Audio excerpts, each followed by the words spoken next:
This is the Linear Algebra Lectures video series. You can find more information about this video as well as a link to the written textbook in the description below. Stick around to the end of the video to learn more about this video series and the associated teaching and learning tools I've created for it. Lecture 29, the column space of a matrix. Our objectives for this lecture are, given a matrix A and a vector, determine whether the vector is in the column space of A. Given a matrix, find a spanning set for its column space, and reason about column spaces of abstract matrices. In the previous lecture, we talked about the null space of a matrix, and in this lecture, we're going to be talking about the column space of a matrix. So given an m by n matrix A, whose columns are A1 through AN, the column space of A, which we write COLA, is the span of the A vectors, the span of the columns of A. In other words, the column space of A is the subspace of Rm that contains all linear combinations of the columns of A. And we can write this in set builder notation, where we see that the elements of the column space of A have this form.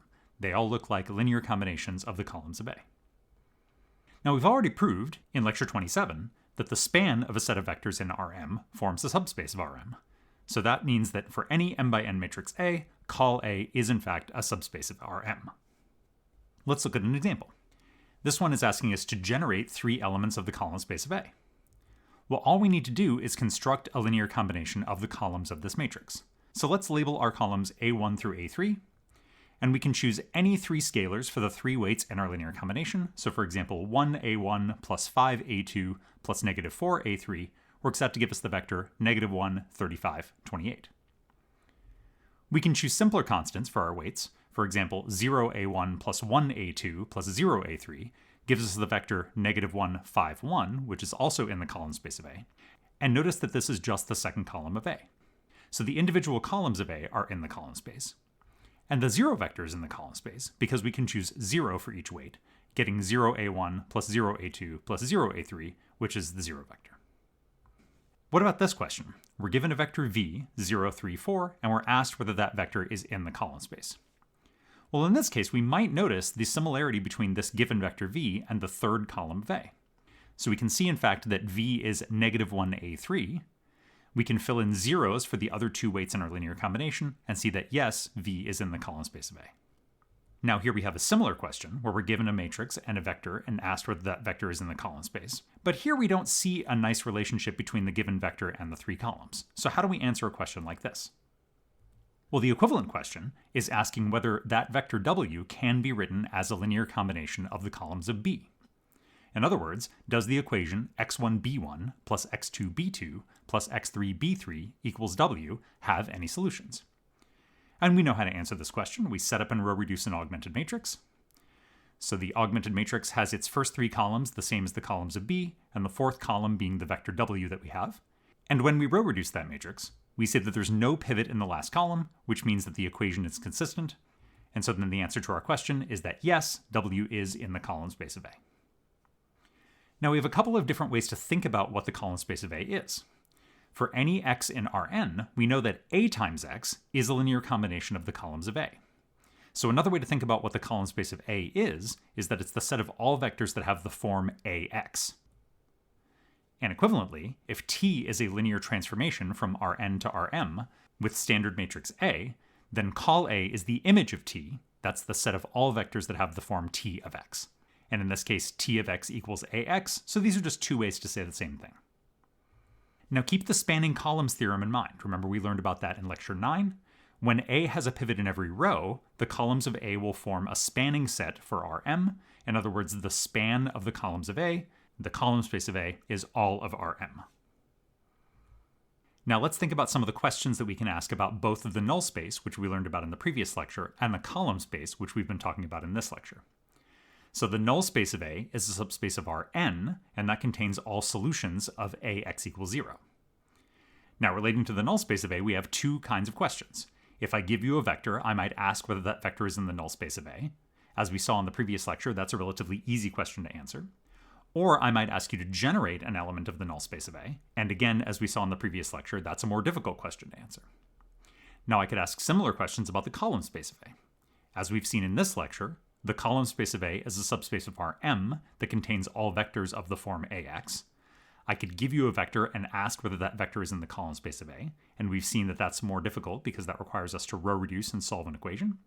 But a much easier question is to just generate elements of the column space of A, which we saw earlier in example 1.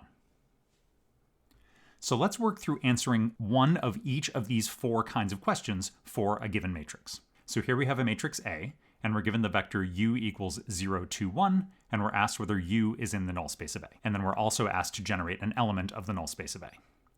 So as we've said, the first question here is relatively easy. The second question is more difficult. Let's start with the first question. To figure out whether u is in the null space of A, all we need to do is multiply A times u and see if we get the 0 vector. When we do that multiplication, we don't get the 0 vector.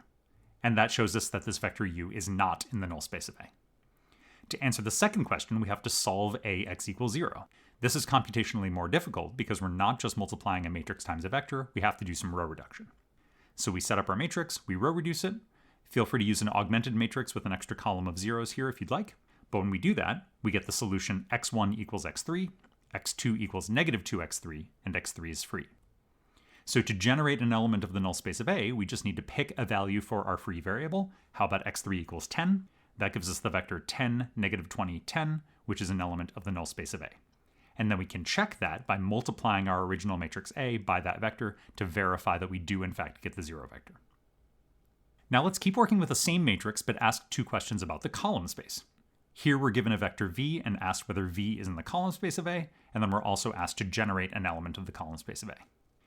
So remember that that first question is a little bit more difficult computationally, and the second question is easier. For the first question, we have to solve the equation Ax equals v. To do that, we have to set up and row reduce an augmented matrix. And when we do that, we see that there's no pivot in the last column, which means that that equation is consistent, that that equation does have one or more solutions, and that means that this vector v is in the column space of A. And for question 4, all we need to do is compute any linear combination of the columns of A. Or in other words, we just need to multiply A by any vector in R3. The vector has to be in R3 because A has 3 columns. So for example, if I multiply A by the vector 7, 8, 9, I get the result 6, negative 42, 20, 42, which is one of many examples of elements of the column space of A. Now let's take a look at a couple more abstract questions. So here we're told about a matrix A that's 3 by 3 and whose first and third columns are equal, and we're asked whether col A is equal to R3.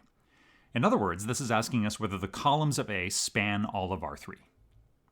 And you might remember from lecture 9, the spanning columns theorem tells us that this is equivalent to asking whether A has a pivot in every row.